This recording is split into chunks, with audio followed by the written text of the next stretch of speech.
listening to the Deep Purple Podcast, a fan podcast devoted to one of the greatest bands in rock history, Deep Purple. Your hosts, Nate and John, cover their shared history with the band, discover new music together, and cover the farthest reaches of the Deep Purple family tree and beyond.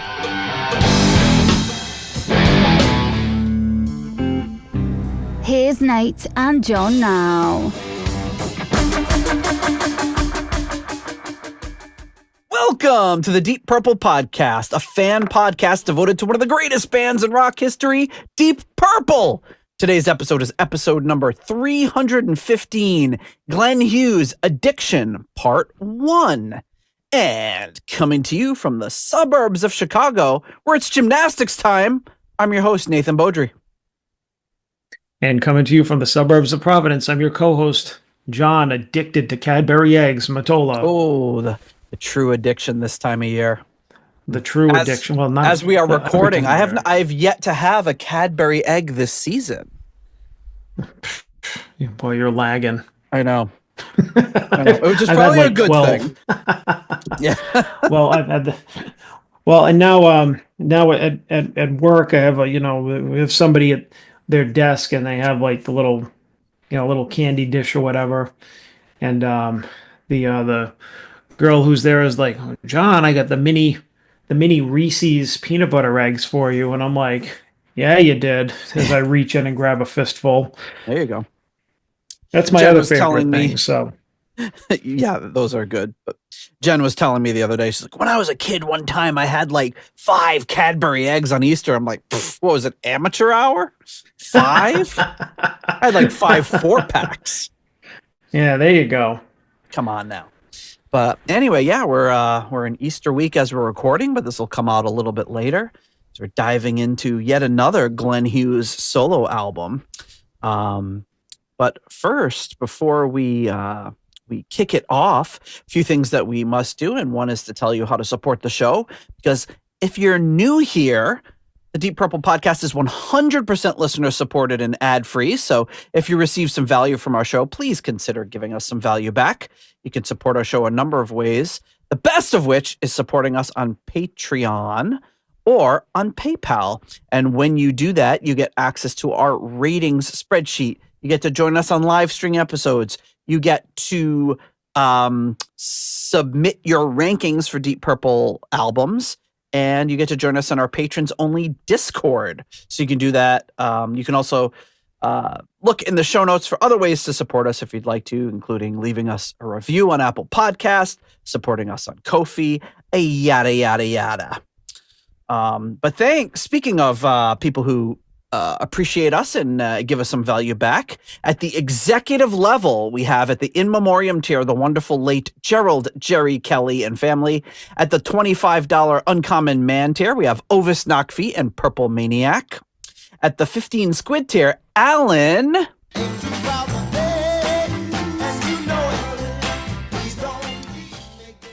At the 10-pound good doctor tier, Dr. Mike Catan. And at the turn it up to $11 tier, Clay Wambacher, Frank Thielgard Mortensen, Mickelstein, Will Porter, PhDPP, and Michael, don't call him Bradford Bagford. At the $10 someone came tier, Ryan M., Jeff Bryce, Victor Campos, Better Call Saul Evans.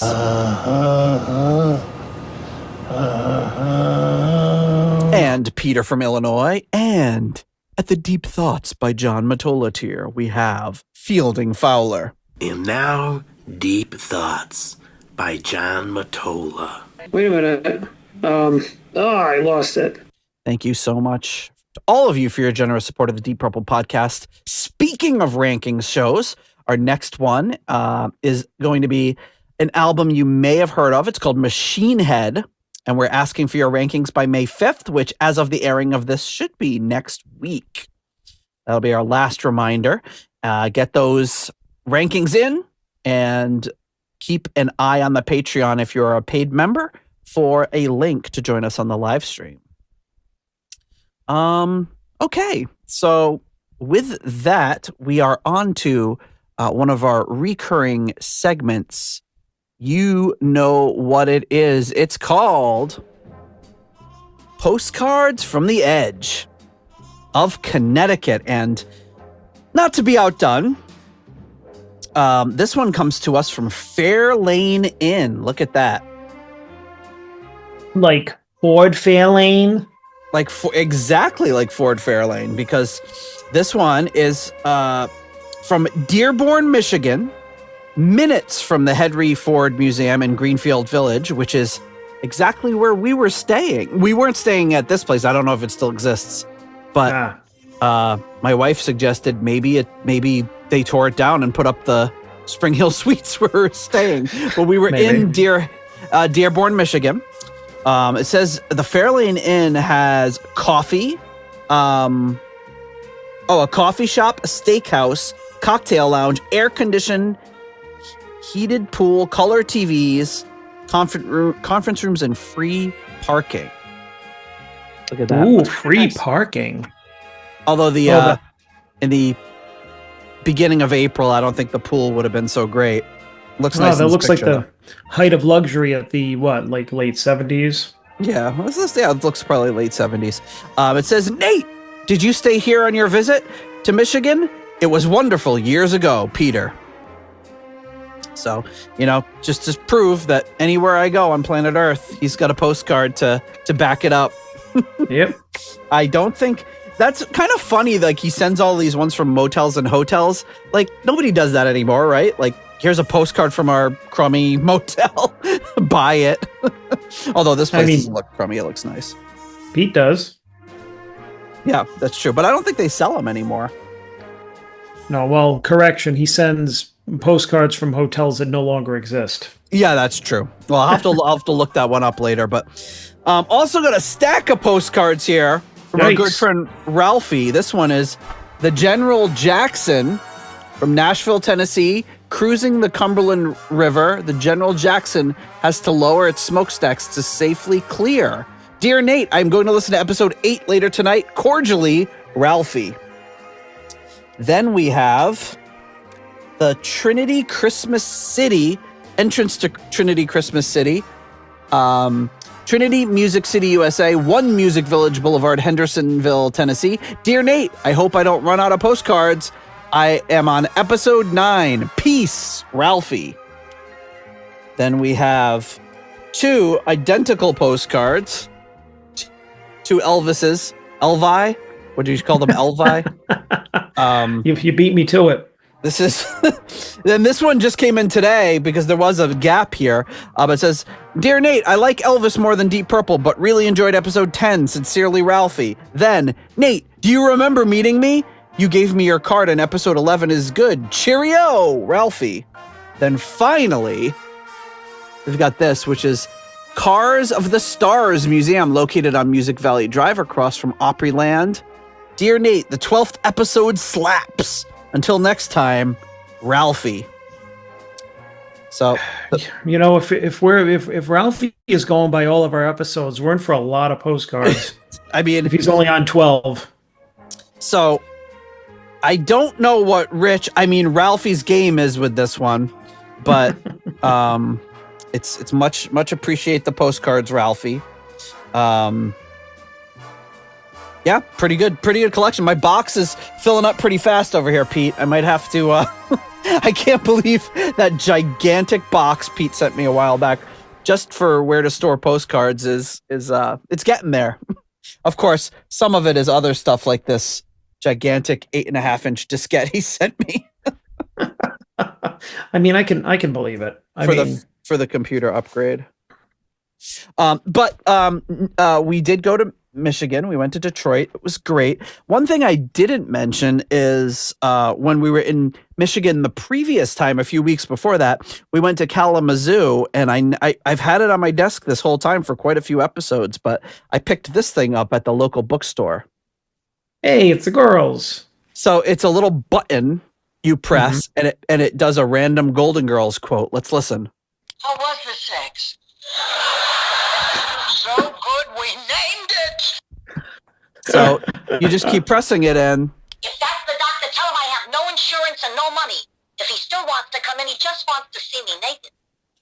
So I can just be on my so on the car ride I would just occasionally hit it and get a random Golden Girls quote. So I couldn't not buy this. I mean, that's worth every penny you spent on it. Just having Golden Girls quotes on the ready for whenever exactly. If they had one for Who's the Boss, it would have saved me a lot of time. And then we went to this place called Dearborn Music, a record store. I got a little haul here I can go through real quick. First and foremost, this was the first thing I saw when I walked in the store. It was just in the front.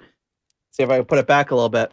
The Armageddon album, which was Bobby Caldwell's post Captain Beyond outfit. Wow, that's a find. Yeah, and it was only, what was it? I don't know. Looks like it's it in was good like shape.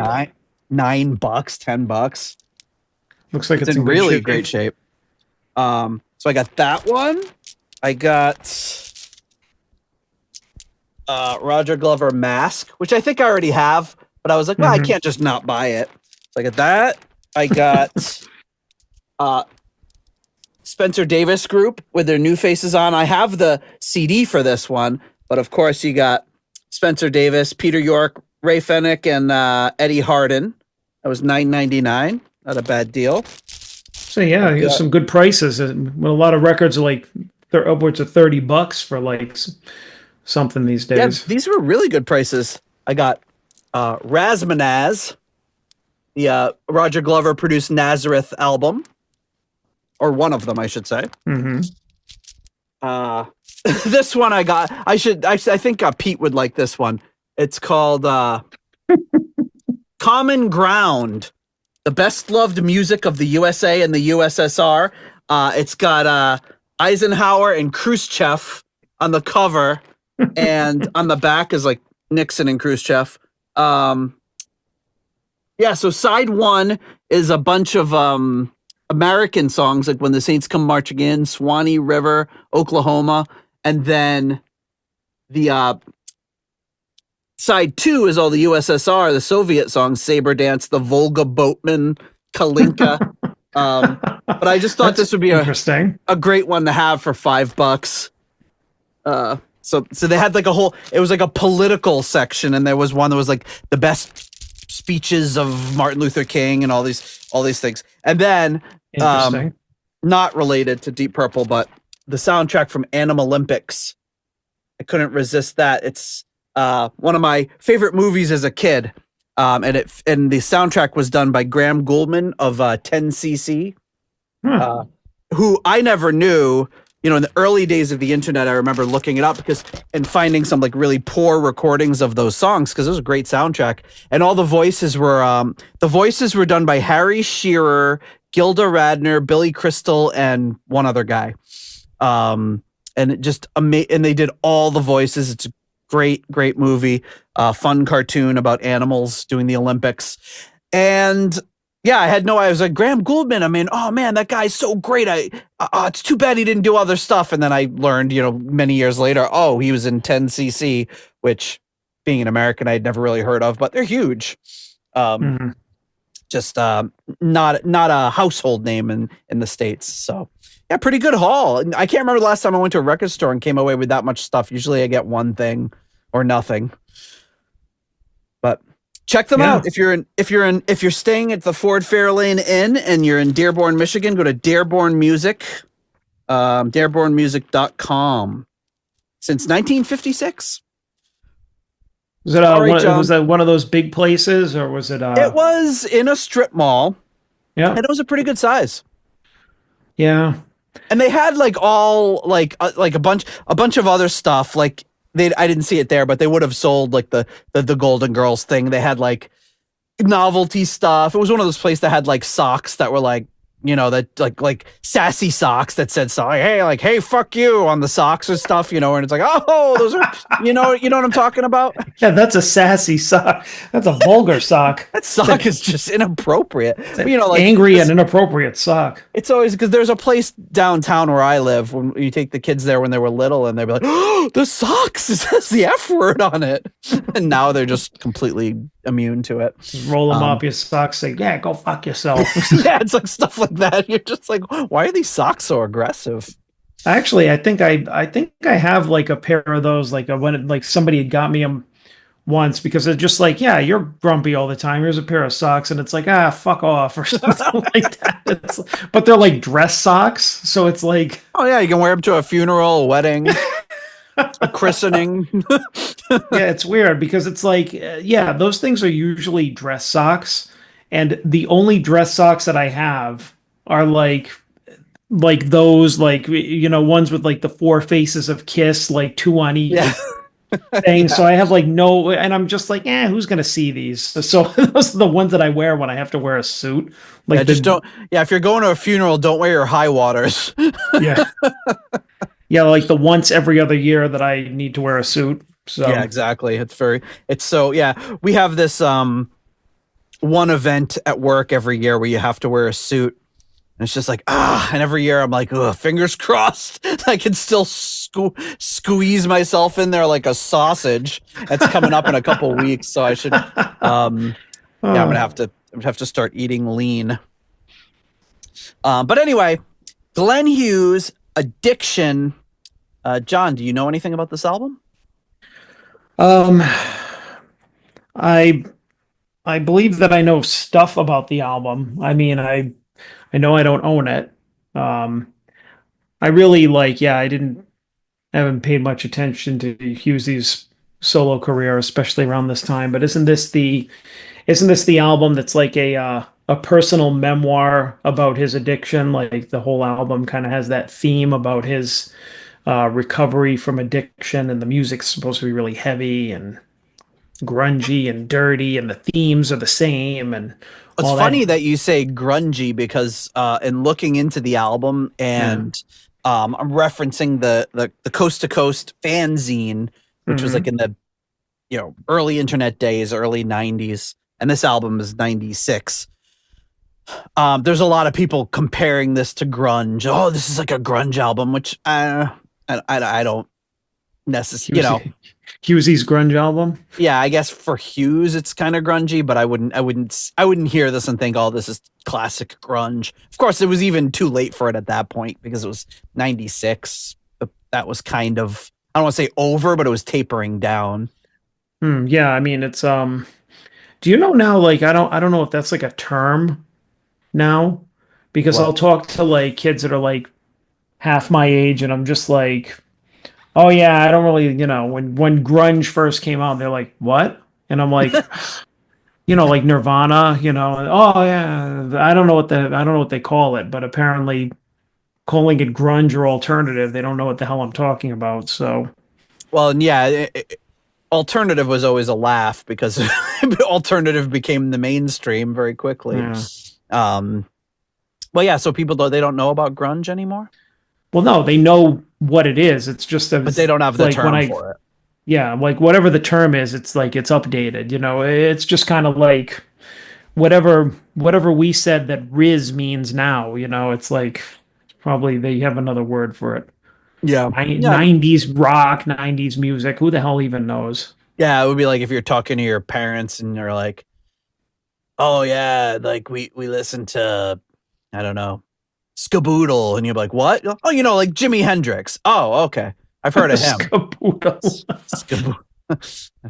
I don't know, but yeah, I But guess yeah, they would have so called that like acid rock, I guess, back in the day. But now it's just like rock.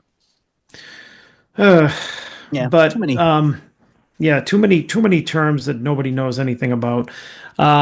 But yeah, that's basically what I've heard, is that there's like the album has a grungy edge to it. It's edgy.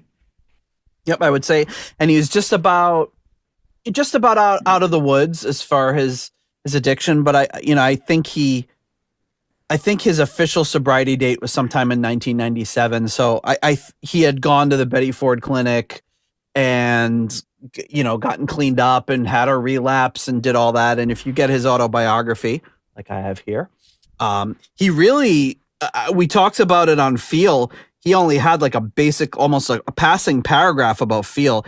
He has almost nothing about this album in here. And funny because he does talk about recording the I think it's on the page after this. Yeah, he talks about doing A Soulful Christmas, but he does not mention addiction. But yeah, I think it's considered to be one of his darker albums. So as far as the background on this one, there's a lot of stuff. I'll put a lot of links in the show notes from that fan magazine. From his website, he's got the website where he gives like brief little blurb about each album, and then he says his favorite song and his favorite ballad, which is kind of the theme we've been doing. He says, back to Big Rock again. I wanted the edge back. It was a dark period for me. Relationship issues, acceptance issues, denial, and anger. A perfect time to record this album. Mike Scott, and Jock did a fine job. I sang with raw emotion, spitting out lyric after lyric of torment and destruction. I don't want to live that way again, he says, quoting from one of the song titles. And then in the fanzine, it says, Glenn Hughes is trying to convince raw journalist Mark Putterford, and probably himself, that his years of drug and alcohol addiction are over, and then he can pick his career out of the gutter, dust it down, and try to fulfill a huge potential. He says, if I've heard it once, I've heard it 100 times. Glenn Hughes? Oh yeah, the cocaine king. He's finished, man. And I laughed at it because I never thought I had a drug problem. Then last summer I woke up. It took me 16 stupid years to realize what an asshole I'd been and to see my career was going down the toilet. I thought about all the deaths there's been through cocaine, and I was addicted to that shit. I just thought, I don't want to die. I want to live. And then there's some interviews, which I'll put in the show notes, with who gets called Jock, which is, I don't know if it's pronounced Joachim or Joachim Marsh, J.J. Marsh, which he goes by. But they call him Jock a lot as a nickname in the magazine.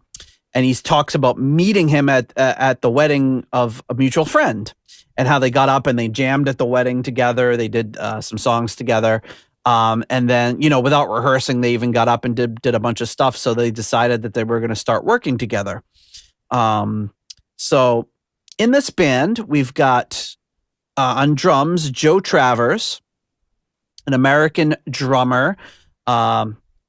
So he actually is the engineer and the vaultmeister and the archivist and researcher for the Zappa Family Trust, a position he describes as the person who looks after the tape vaults and knows all the necessary information to document the contents and preserve the Zappa masters from getting damaged by the passage of time. So pretty interesting. And I did not know this, but he played on 2 of the Z albums, which is Dweezil and Ahmet's band, which I loved. They had very limited output, but I really loved those albums.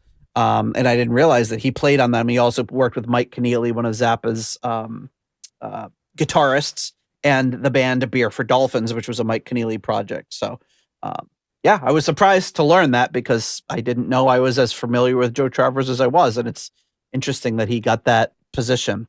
On guitars, Joachim Marsh, J.J. Marsh, as he's known, a Swedish guitarist. He worked with Spellbound and then has worked with Glenn Hughes on many, many albums. Guitar, keyboards, and production by Mark Bonella. He worked with Keith Emerson, David Coverdale, Ronnie Montrose, Asia, and Edgar Winter. And that's it. That's the band. So it's a pretty small group of musicians. Engineered by Tony Alvarez. Produced by Michael Scott, who worked with Carly Simon, Jose Feliciano, and would go on to work with HTP, as well as Jim Halpert and Dwayne Schrute, I believe he worked with. No, nothing. Nope. I don't know any of those people. Michael Scott, that's Steve Carell's character in The Office. I was going to say, isn't that the Office guy? Yeah. But this is a different. It's not the Office. Yeah, the guy from The Office produced Hughes. He worked at Dunder Mifflin. Executive producer Bill Hibbler. He had only worked on him with Feel before that. And then we get to the album cover and artwork. So let me fire that up and we can take a look at this artwork. So, John, tell me what you think of the Glenn Hughes Addiction album cover. Yes, I've seen this. It's like Hughes with the Caesar Yeah, he haircut. does have the Caesar. He's got that friggin' who else had that? Rob Thomas around Rob this time. Thomas. The friggin' Uh, Caesar. well, of course, George Clooney was the one I think that really Yeah, popularized it. yeah. Hughes looks like he's in his 20s in this photo. He looks very young. Yeah, well, it's mostly like the washed out lighting and everything, but um yeah, he's looks like he's being really kind of introspective. Hmm. I like the font. I like his logo. Yeah. I feel like now that we kind of discussed what the theme of the album is, it seems very appropriate. It makes it look like it's serious because he's got that serious kind of pondering look on his face. With the wide lapelled leather jacket and the Caesar do. Um, but yeah, and I think there's the stark contrast between kind of the washed out lighting on his face and then like the kind of like warm tones like down on the bottom there and then the black behind him. It's pretty striking. I mean, it's a pretty simple album cover, but if you're reading into it, it seems like it's going along with the theme of what will be within. Yeah, I mean, he looks like he's really going through it, just this, thinking about like, thinking about life and where am I? What have I done? Hmm. The credits for this album cover are from the art direction by Suka and artwork designed by Amit Zohar. Neither of them really have any other real entries on Discogs. Photography is by Jack Padota, who didn't have a ton of other album credits either. The only other one he really had is from the Danny Elfman, the Batman collection, and from the Batman soundtrack, music from the motion picture. And then Tony Diaz was another one. He again, this is his only entry. So yeah, it's a cool album cover. It's got that font that looks like a old school typewriter, Yeah. where the things are. It's very like messy looking, kind of chaotic looking typewriter font. It kind of has that like glowing what do you call it? Glowing neon sign type of Yeah, thing that almost has like looks like it's on fire or it's burning up like lava. yeah. It's almost like they drizzled lava on this through a stencil and then removed the stencil, or Yeah. cut these out, the letters out, and you're seeing like a fire burning behind it. Hmm. So yeah, it's a cool album cover. Then you've got, just nothing crazy, but just kind of the very 90s style, kind of almost looking like a Dymo label, for all the lyrics on the page, but everything's a little different. There's like old tape and stuff like that. Then there's a more of a dead on picture of Glenn Hughes wearing a really funky shirt. Yeah, now I'm not sure what to think. It's like because he looks so like rock and roll before, and now he's just like I don't know what this look is. Yeah. Yeah, I don't know. It's a wacky shirt. I don't know what. And Yeah, I don't this know. is Glenn with his hair at the shortest, I think, that ever. Can't get much shorter than that. Like the Dymo label, that's for you, Pete. Yeah, that one's for you. Then we've got another picture that looks like it's from that same photo shoot from the cover. This is from the Japanese release. And then this crazy ass picture of it looks like a bottle of alcohol and then a bottle of, actually it looks maybe it's like cloves or something, but I thought Yeah. maybe it would be like medicine. And then a crazy, like out of focus, one of those little monkeys that's banging the cymbals together. It's really freaky looking. Yeah, this is very that's very kind of what you would expect during the grunge era. Like you'd be like, "Oh, this is the this is the avant-garde inside album art of a Pearl Jam album or something." Yeah. Because that's what they were doing all that kind of nonsense. Nonsense. Then there's another picture of him looking very forlorn on the back of so that would be the tray liner with the crazy monkey, and then on the back is him looking sad again. And yeah, that's pretty much the album art there. And yeah, what else do we got? Do we have anything else before we that might be all the news that's fit to print, if I can find my show notes. Where are they? Here we go. Yes, this was recorded at Entourage Studios, mixed at Westlake Studios. The the US version, strangely, had 3 bonus live tracks. We're not going to get into those. They're live tracks of him doing, I think, a couple of Trapeze songs and a Deep Purple song. So we'll just get into the album proper. But before we do that, let's thank our core level patrons before we really jump into the music. And at the core level here, we have at the $6.99 new nice price tier, we have Spike the Rock Cat's Ghost and Sugar Tea. At the $6.66 tier, we have Steve Coldwell, Arthur Smith, getting support from the patron Arthur Smith, and Anton Glaving. Pain in the glaving! As well as Charles Meadows. At the $6.65 Almost Evil tier, Kenny Wymore and Richie Sucksmith. At the 70 Norwegian Kroner tier, we have Kai Runa, yes, I'm Norwegian Olsen.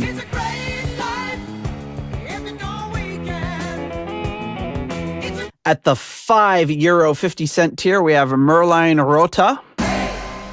At the $5 moneylender tier, John Convery, German Heindel, Adrian Hernandez, Jesper Alman, Alexei the Perfect Stranger Slepikov, Kev Roberts, Percival Frequency, Scott Zern, Cynthia Doobie, Raf Calf. My Czechoslovakian is not so good. Coyote Bongwater. John Maselli.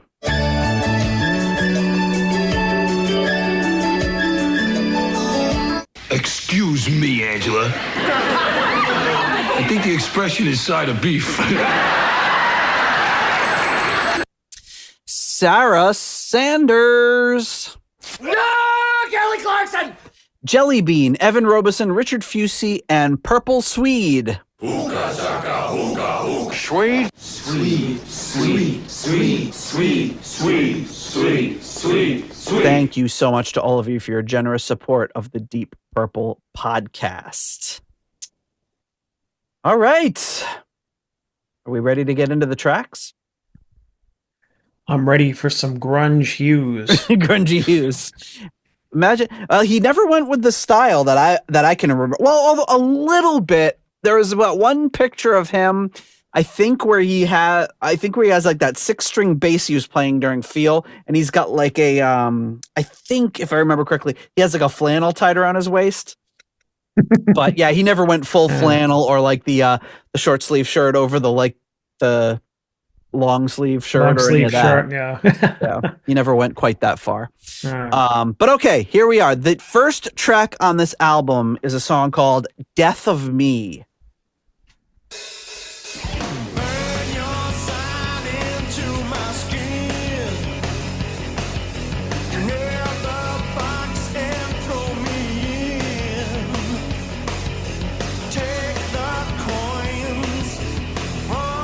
You got a smirk on your face. Are you thinking this is grunge?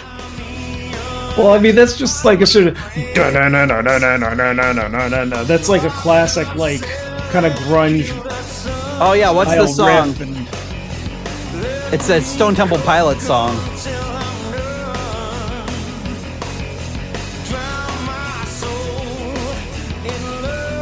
Yeah, but the chord changes are distinctively Hughes. Yes.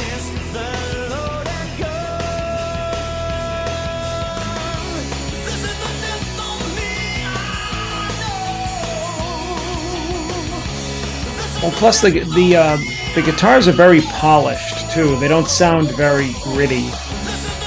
No. So I mean, definitely not a funky, soulful Hughes.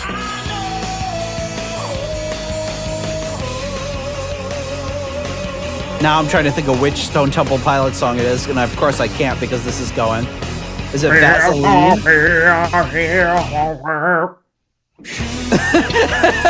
It's like the George Carlin thing from a couple episodes ago.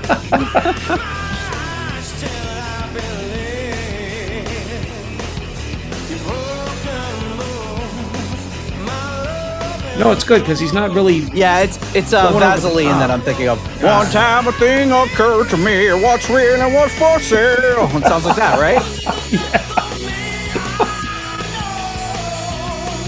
But he's not. He's singing in his style. He's not trying to do anything that he, you know what I mean, isn't good at. And I mean, even the guitars aren't trying to sound. No. You know what I mean? He's not trying to. It'd be great if he was like, yeah,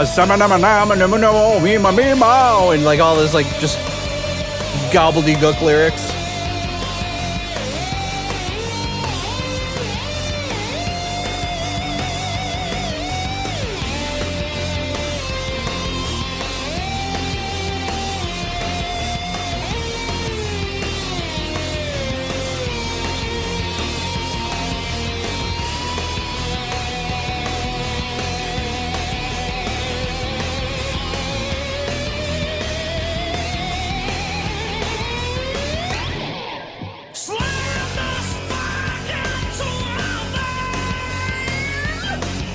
Ooh, that was it was like an uncharacteristic sort of like squeak in his voice on that one. And not like a bad squeak, it was kind of good.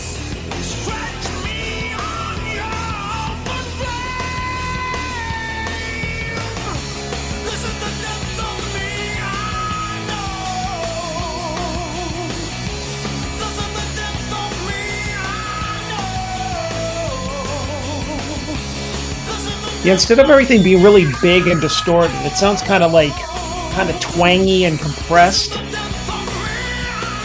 The music.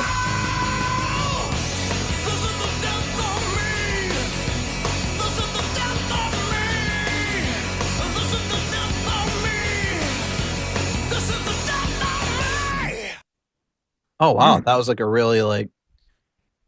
I don't know if there was an effect on his vocals during that they cut off at the very, very end, because at the end it was just like it was like all super dry. Yeah, that's there's a lot of I think like technique in there that's very kind of I mean, I just gotta have to keep saying grunge music because I mean that's what it is. Although it's not like it has a lot of like the flavor in it, I feel like he's kind of flirting with that style, but he's still making it his own. Well, I mean, it would have probably been impossible to avoid it altogether in the 90s. It was the default that probably everyone was going with.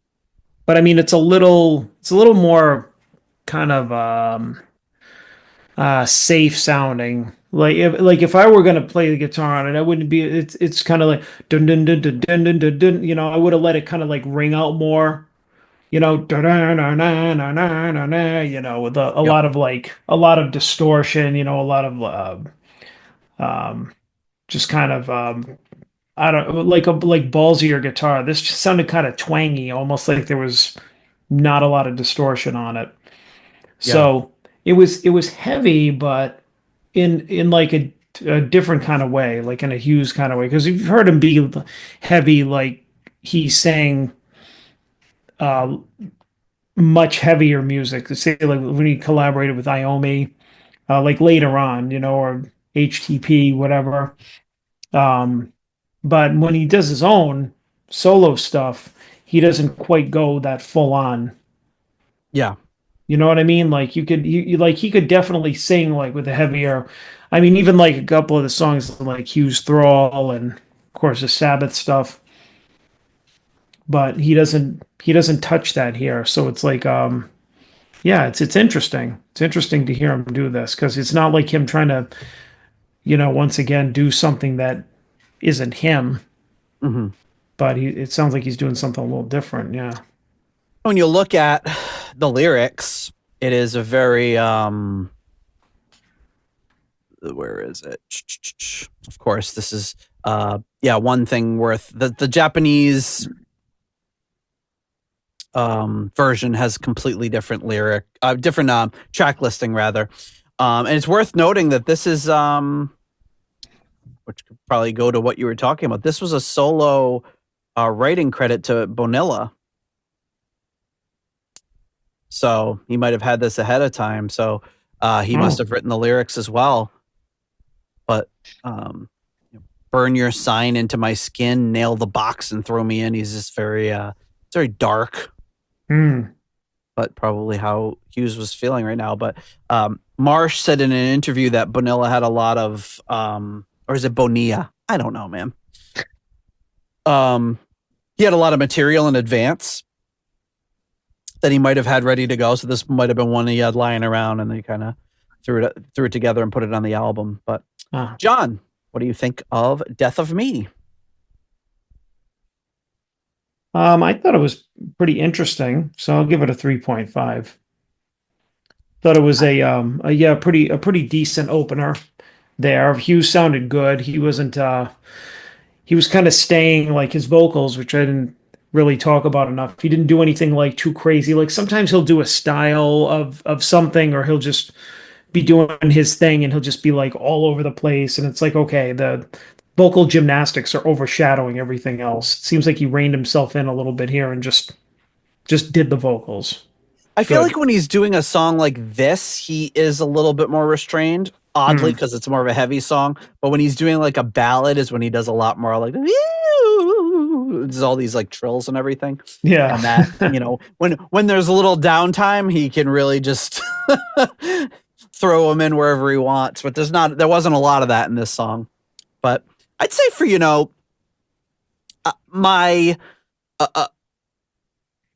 my feelings on grunge have softened over the years. There's still not a ton of things classified as grunge that I really like. But I've warmed to that era a little bit more in my older age. That's certainly not my favorite. But I like the sound of this so far. I think this would have been an album I would have spun, but this was, I think, pretty difficult one to find outside of imports. I don't think it was even released in the US until the following year, and probably not in huge numbers. But I will also give this a 3.5. I think it's a pretty solid album opener. Yeah. Let's go on to the next track. And that one is called Down.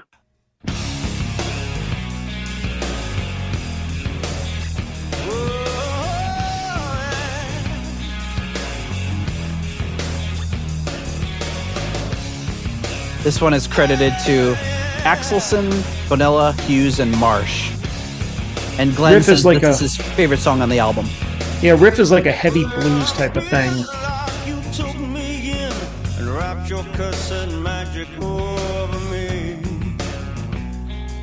I like how it kind of like brings it down, no pun intended, on the verse part here. He's got that slapback delay on his vocals. That's different for him. Oh, yeah.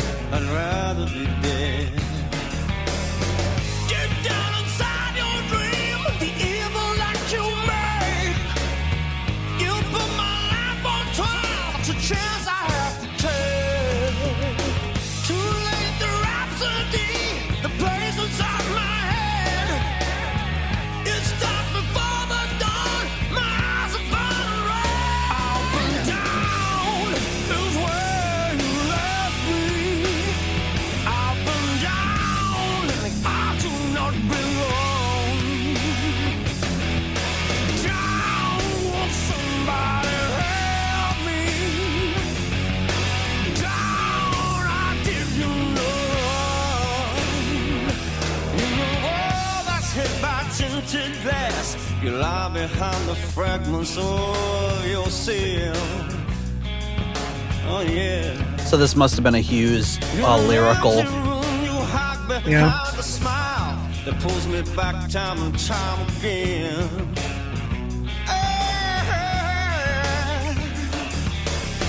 The pistols in my head, I have to let you know. I put you in the ground, now I have to let you go. The That part reminds me of a holy man. He said, "Have to let you know."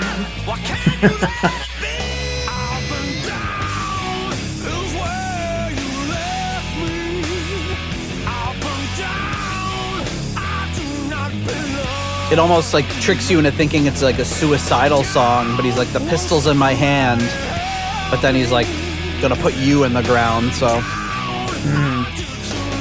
not typical Hughes lyrics. Nope.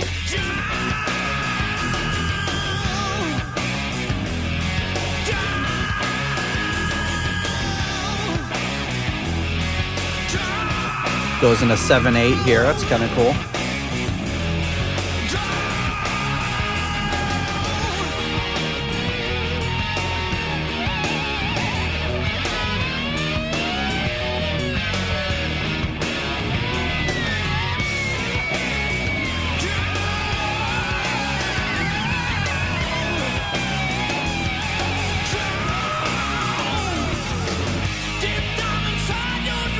Yeah, guitar solos have been going more with that kind of just making noise. Yeah. Just holding on a note and just going for some kind of like feel type solo rather than a shredder type of thing. Yep. Honestly, works a lot better here than if they were going to do some kind of shred or yeah. He's moving solo. on, and to do like a really 80s style solo over this kind of 90s moody sort of music probably wouldn't work. Yeah. Well, I think that would have hurt it. What is the Kiss grunge album? It's Carnival of Souls. Yeah. Yeah, not everybody likes it. I actually think it's pretty good. Oddly enough. Yeah, I feel like they got an unnecessarily amount of shit for that, given that they were always kind of moving with the times. Well, plus the fact that, Bruce Kulick was all over that album, and I like him. I like his playing a lot. Oh, he's great. He's a great player.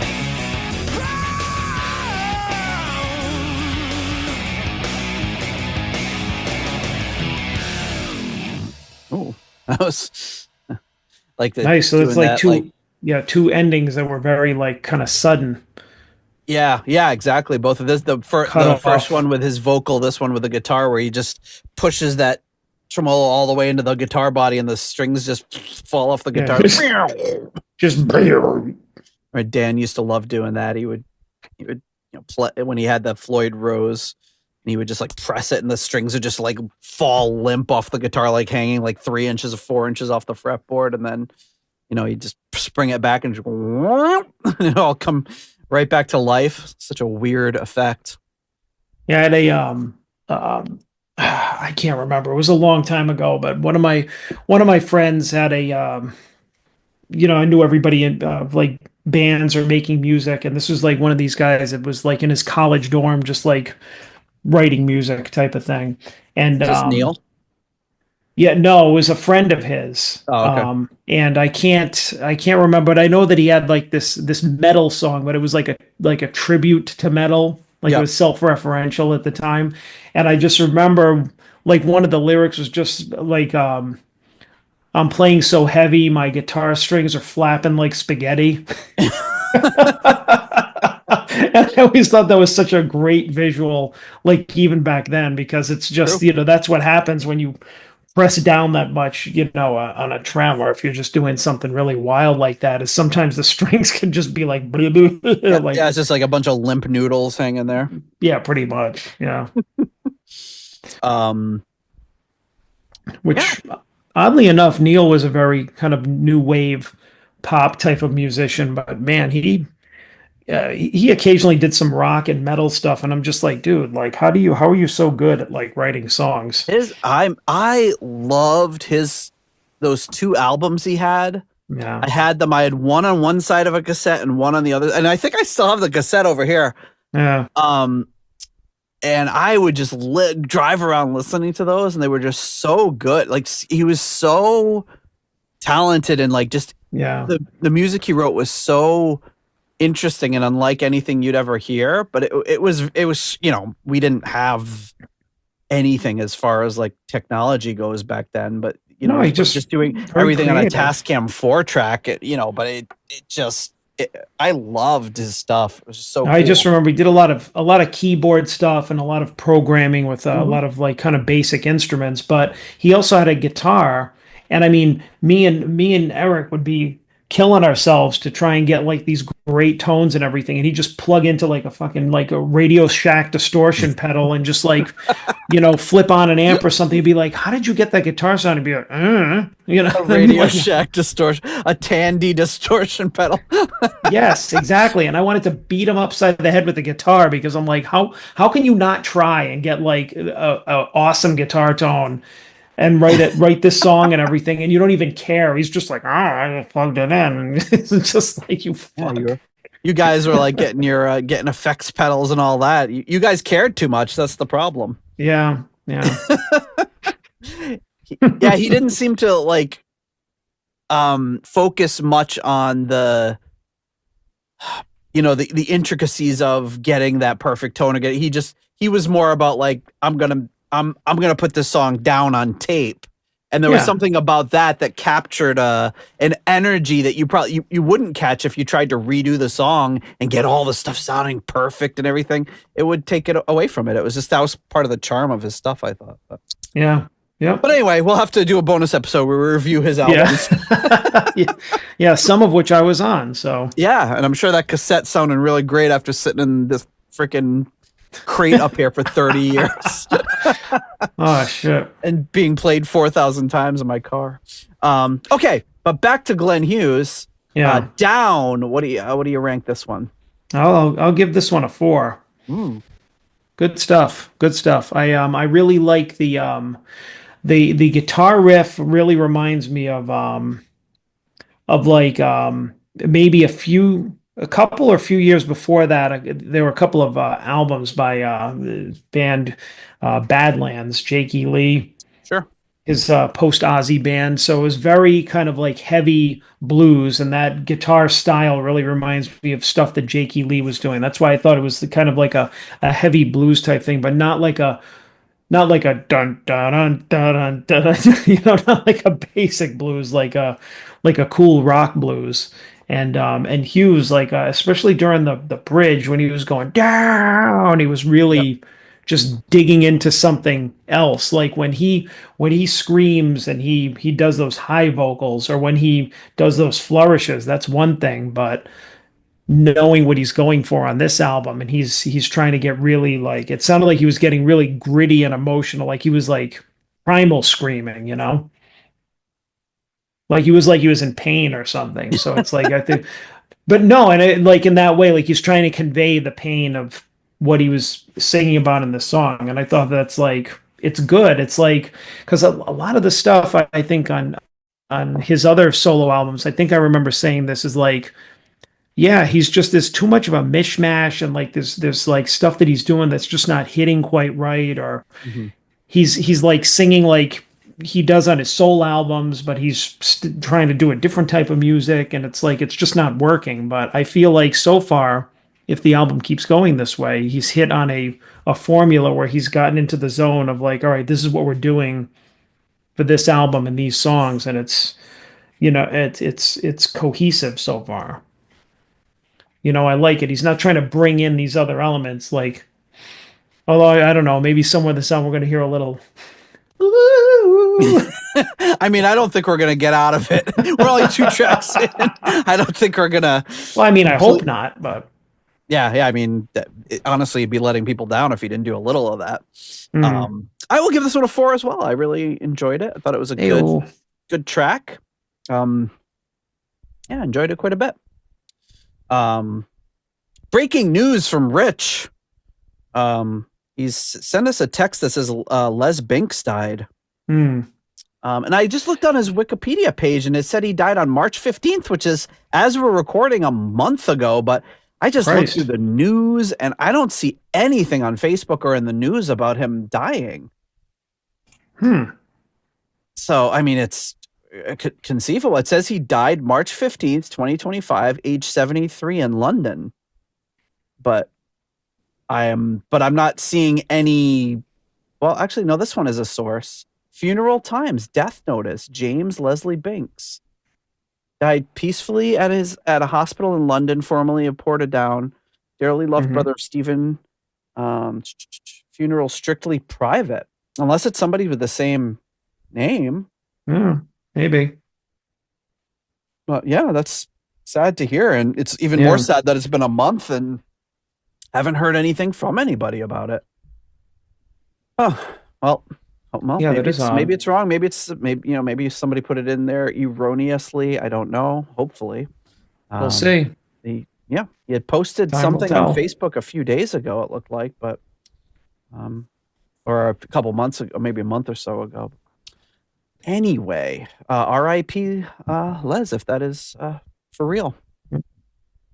Okay, the next track up that we have is The Titular Addiction.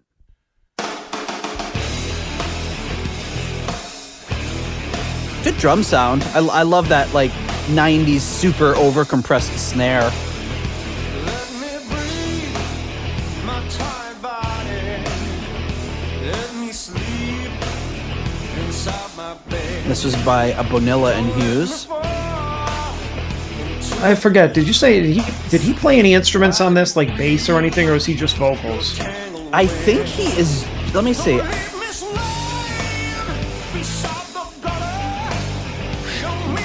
No, he's listed as bass. Oh. Although I think somebody played. Oh no, you know what I'm thinking of is the version that has the live tracks. That's when he was playing like in that Burning Japan live era, and he had a live bass player.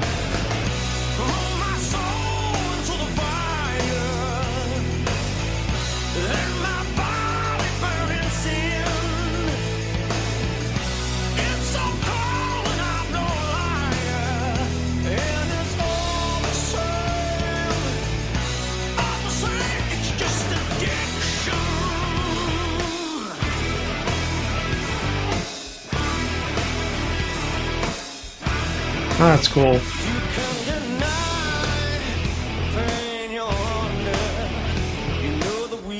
He's keeping it really simple. And his melodies aren't getting too poppy or too all over the place when he goes into the bridge of the chorus, you know? Yep.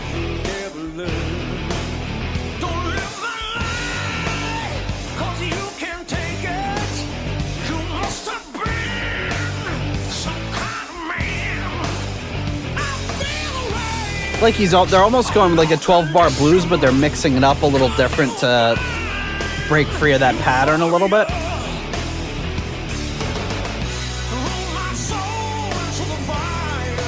See, this part right here, on his other albums, he kind of gets in danger of kind of muddling it up and getting a little too poppy or coming up with some kind of melody that's not too catchy, but I feel like this is staying in the zone.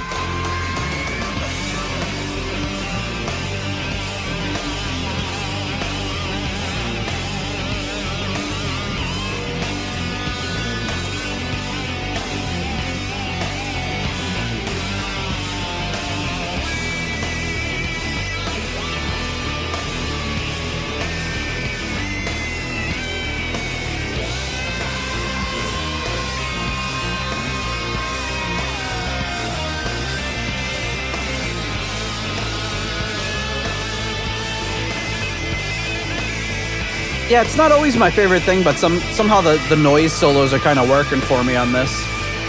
Yeah, it's just very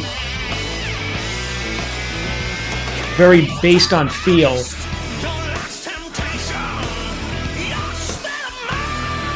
You know, I even want to say it's melodic. It's just kind of like he's just letting notes sustain and just seeing where it takes them. Yeah, just relying on the sustain and the feedback.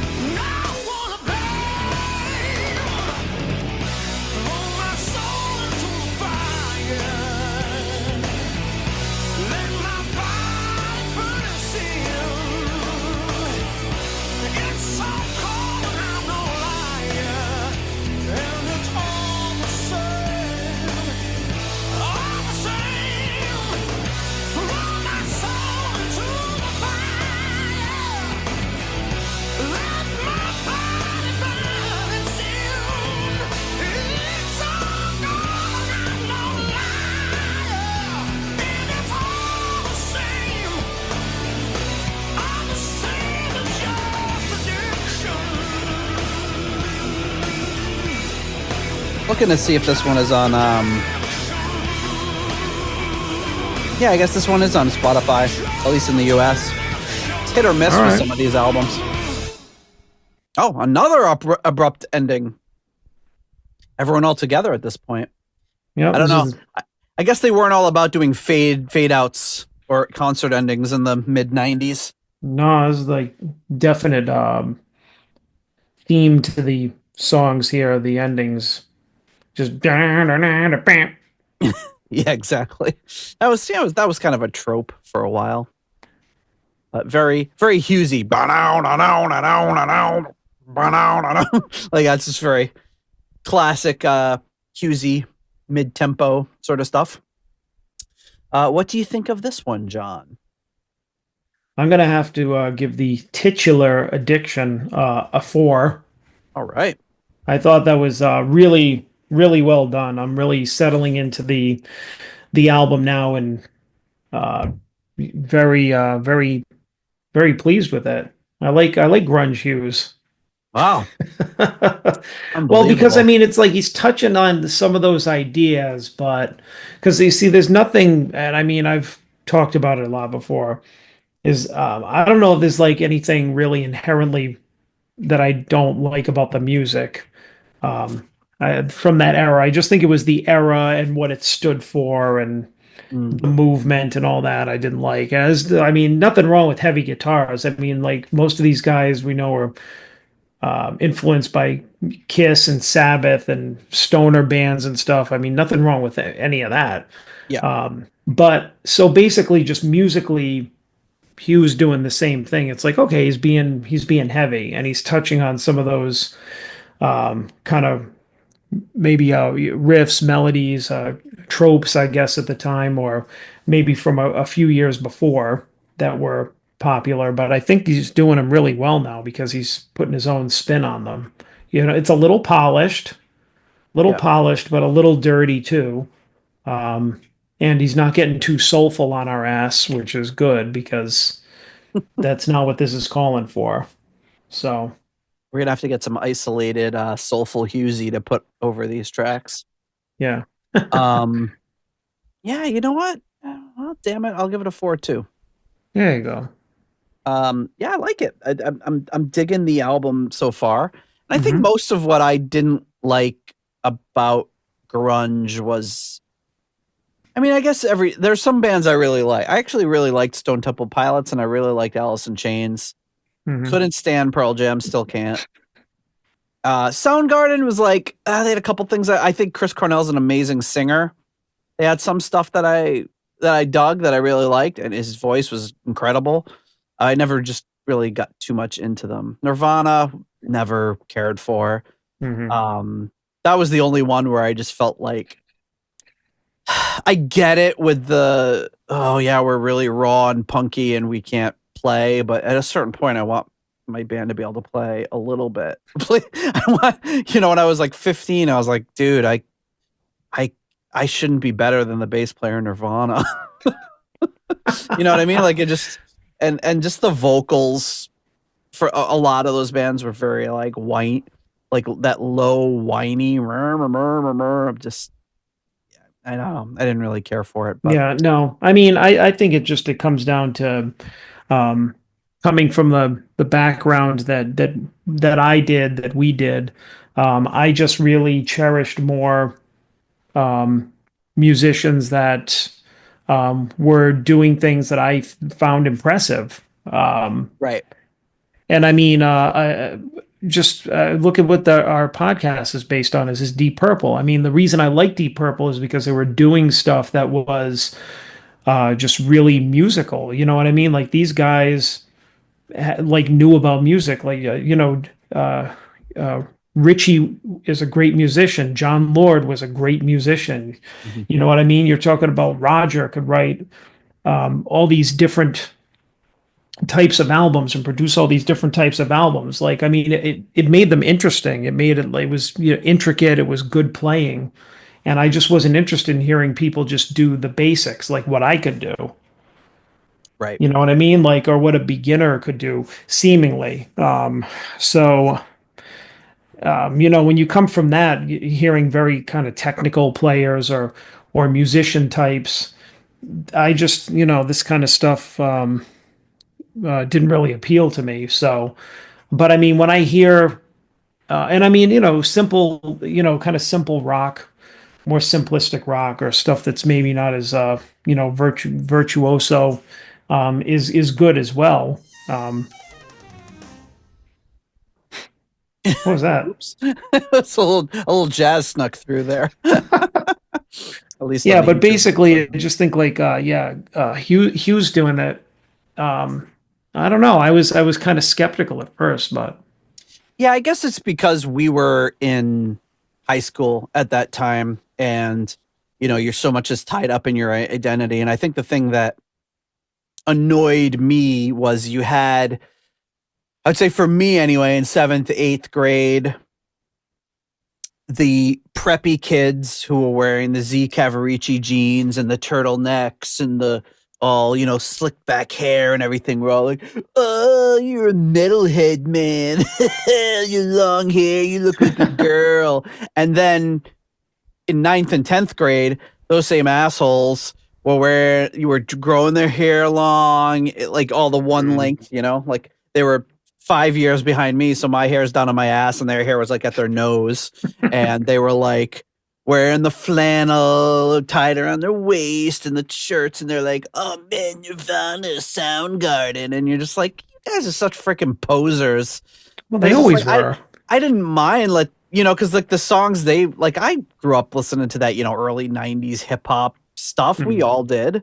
You couldn't avoid it. And, I liked that music, but I started to get into rock and more into metal. And they were like, freaking, not that I was like bullied or anything, but, they were just, oh, you're such a metalhead. And then 2 years later, they're getting into the, all a very, very similar kind of music and totally changing their whole look. And I'm like, you freaking assholes. I'm doing the same thing. So I just found it rich and very fake that they were all of a sudden had this epiphany and were into guitar music now, when they used to just talk nothing but shit about it.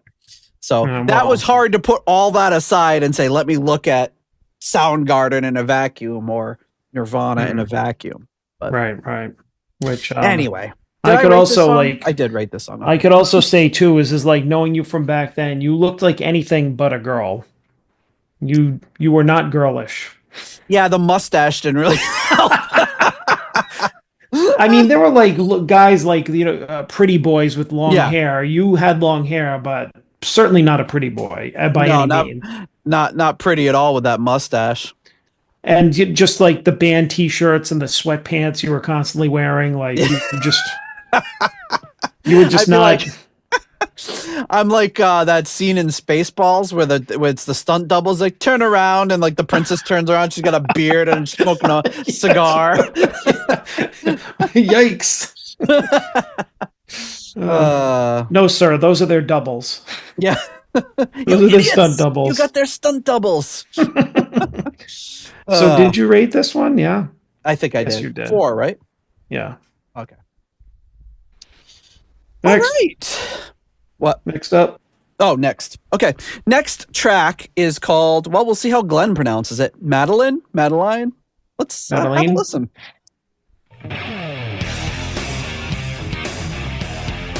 Oh, wow. It sounds like Chili Peppers.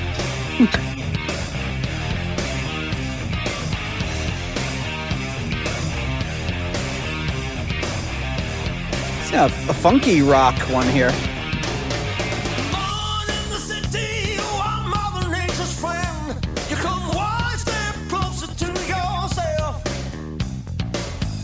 I like that, just jamming along with the bass there.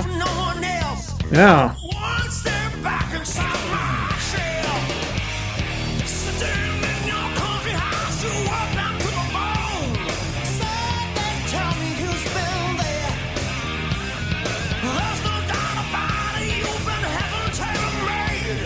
All right, so I'm already know like after a few songs here.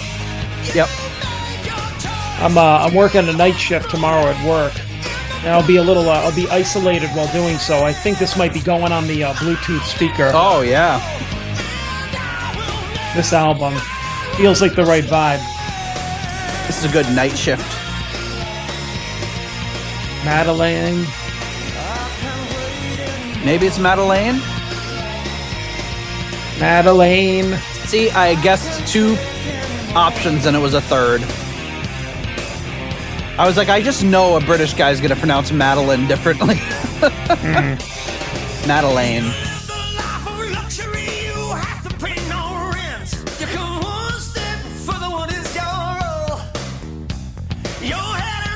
This is really good. Dynamically how there's...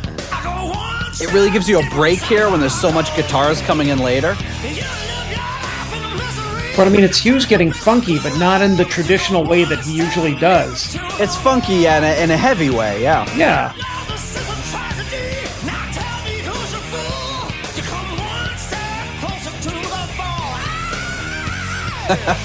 There we go. They made us wait for it. Yeah, he made us wait. Worth it.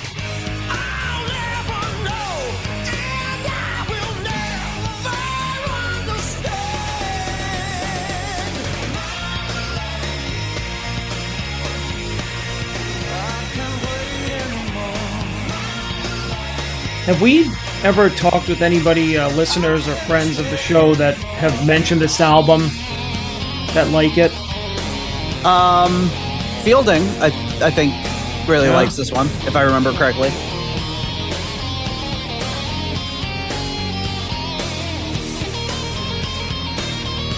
So this will be a solo by Mark Bonilla. Interesting. He's pretty prolific. He played with Keith Emerson. He played in Coverdale's live band when he toured for Into the Light. Played with Eddie Jobson.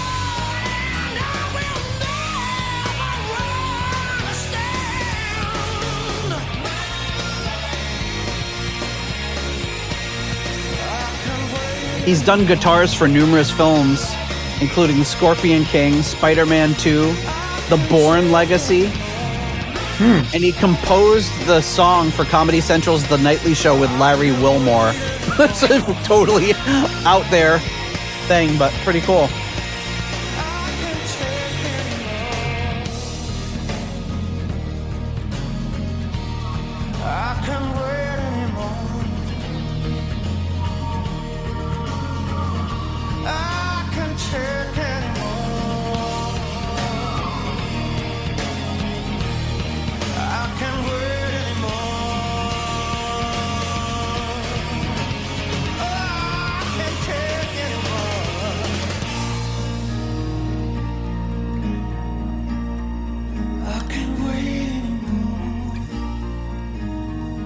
Wow. Interesting. Really, It's almost like a kind of an early Sabbath-y kind of ending. yeah, good call. I can't wait anymore.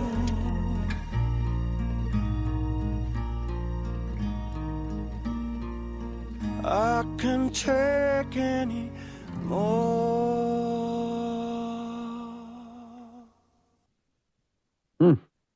Wow. Wow, that was powerful. And interesting that he ended the song like that. It wasn't like a slow section and then goes back into which would be like the standard way to do it. Is very unusual the way that was arranged. Yeah. But I liked it. All right, John, what do you think of Madeleine? 4.5. All right. I mean, I feel like this might be, if we keep going in this direction, this might be one of my favorite Hughes solo albums. Yeah, it's Yeah. it's up there. I mean, it was just really, from the way that he was doing the verses with just the bass, the solo was really unique. And then the way that the song ended, which really reminded me of something around, say, Sabbath's, maybe Yeah. Sabotage era. There's there's something I'm thinking of specifically. I just can't put my finger on it, but I know exactly what you mean. Yeah, where it was just very, very interesting, and I like how I feel like Hughes is showing a lot of restraint too, because he could have gone on that vocal kind of gymnastics or like little flourishes and just gone way over the top at the end. And he was just very straightforward, very emotional, very kind of at peace toward the end. And the end really made sense. It was really, I think, kind of a unique type of song and arrangement for him. And it all worked. And this is one of those songs that I've got a few notes from different interviews about some of the songs. Yeah. Can't find much about this one, like about what it's about or anything about the recording of it. Yeah. But yeah. It was really good. Yeah. Yeah, I'll have to say I'm with you still 100%. I'll give this a 4.5, and it's one of those ones that if I listen to this album 5, 6, 7 more times, this might be a 5 for me. I think through repetition, this is one that, you listen to an album and a song jumps out at you right away, and then before long, a few more spins of it, and you're just like, man, I freaking love this song. Yeah. And this one is, I know I've put this album on once or twice in the background when I was really distracted, not really paying close attention. But for all intents and purposes, this is like a first listen for me. And I don't really recall this one at all, but I loved it. It's great. All right. So that leaves us with one more for this week's episode. And this track is called Talk About It.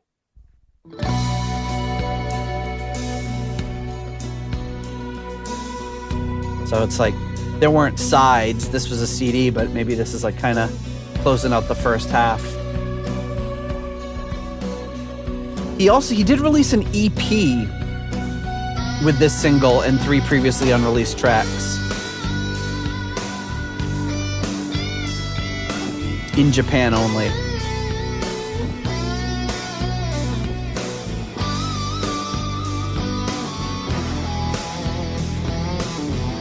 Wow, that sounds like In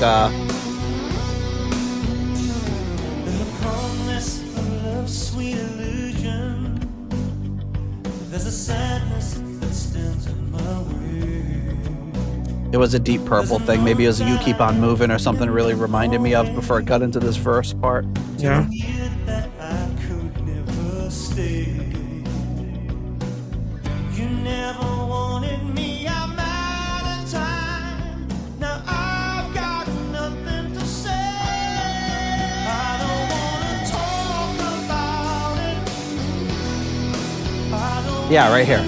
Hear that? The chord changes? I don't wanna talk about it. Yeah. Reminds me of the end of Keep On Moving.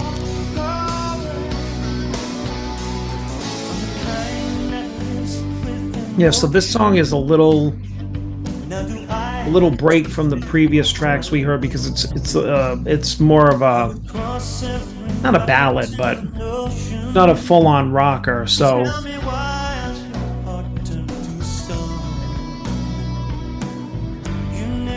but I feel like it still keeps in the theme of the album.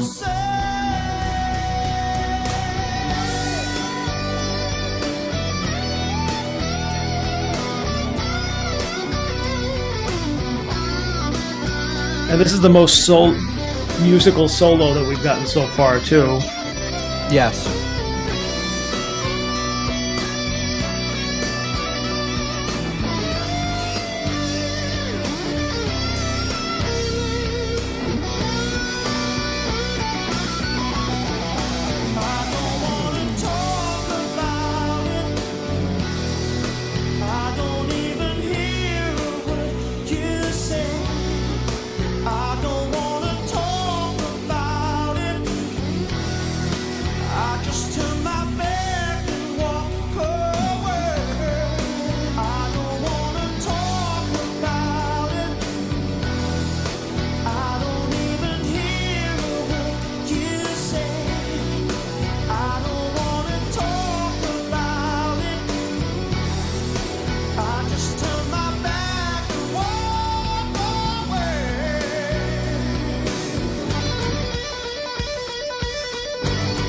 Nice.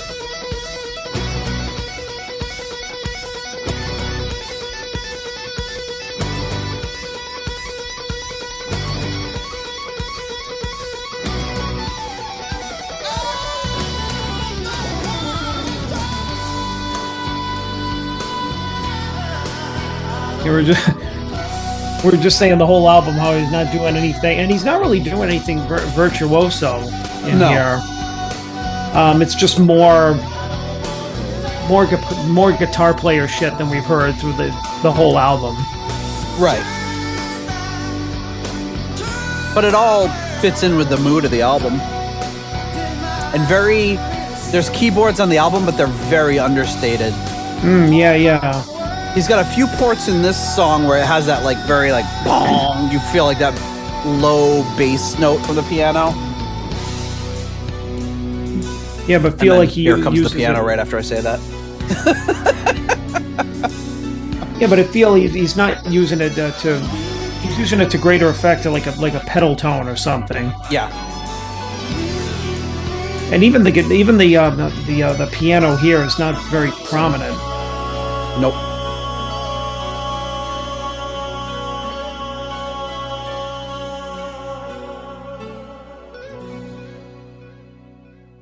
There was some sort of like in the left speaker, like some sort of like somebody talking. I couldn't quite make out what they were saying, but you just heard like ma ma ma ma ma ma ma ma like in one of the speakers. Mm-hmm. It's kind of a weird effect, but I have to go back and listen to see what they were saying. And Glenn was doing kind of like some double track stuff too, where he was, I don't want to talk about it, and then you heard like in the other. It's kind of cool. It was a cool effect. Yeah. All right, John. Do you want to talk about it? You want to talk about your ratings? I don't know why I laughed like that. Yeah, I'll talk about it. I'll give it a 3. I thought it was good, but it was a little, even though it still kind of fit in, it was a little bit of a departure from the rest of the album in terms of, it was more ballady. There was more kind of a melodic guitar in there. It didn't really, it was definitely emotional, on the same level as the other songs, but I don't know, musically it just seemed to kind of fall into, even though it fit in, it seemed to kind of like fall in a bit into that mode of what Hughes usually does on an album, like typical solo album Hughes. But this was a little different because it didn't break so much from the rest of the album that it was like, oh, okay, this doesn't fit at all. Yeah. I would just say that I would prefer if it were just like all 10 tracks were like the previous ones. He just blasted his way through, just being heavy and angry and all that stuff. But this was not too bad, and I did enjoy the guitar solo, the lead guitar in it. That was a standout. I'm on the fence with this one, but I am going to break with you and give it a 3.5, almost a 4. Really on the fence of almost giving it a 5. I really like this one. And I don't know if it was that hearkening back, that boom, boom, boom, boom, boom, boom. Like it really just. Yeah, it definitely sounded like the dun dun dun dun. Yeah. Dun, dun, Oh no! The dun. end of this, like the end of "You Keep Da, On da, Moving," where it's da. dun da da da. Yeah, like it did. It had a "You Keep On Moving" type of. Yeah, it gave me this like really like nostalgic flutter in my heart. I was like, oh man. Even though I don't know that I've ever really listened to it before. But yeah, I really dig that track. I'm gonna move it up to a 4. I don't care. There you go. Nobody can tell me what to do. Yeah. All right, I'm moving it up to a 4. It's the only track we've had a variance on so far. But before we close out this episode and give some parting thoughts prior to part 2, we will do our duty and thank our next level of patrons. That is, of course, the foundation level patrons. At the £3.50 Deep Purple New York tier, we have Lord Longford. At the £3 Aromatic Feed tier, Simon Ford and Richard Brees. At the €3.50 tier, Weston Supermare Pilgrim. At the 293 pence tier, we have Blackmore tights. at the $3.33 halfway to evil tier, we have Stephen Sharp and Duncan Leask. That thing I want, sir. That thing I want, sir. That thing I want, sir. At the $3 Nobody's Perfect tier, we have Peter Gardot, Ian DeRosier,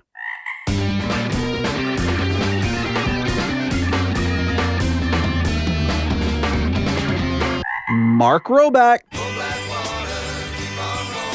Stuart McCord, Ivan Fjellbu,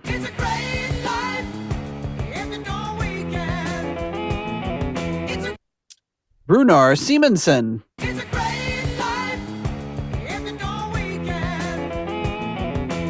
Ruinous Inadequacies, Corey Morissette,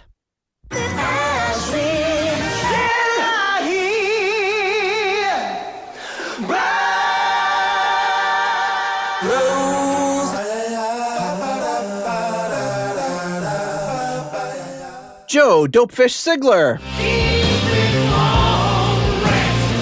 Adam Cork, Tim Wood, and Steve Down to Earth Kohler. At the $1.71 I Want My Own tier, we have Rich Yangui Shaylor. Who the hell is that?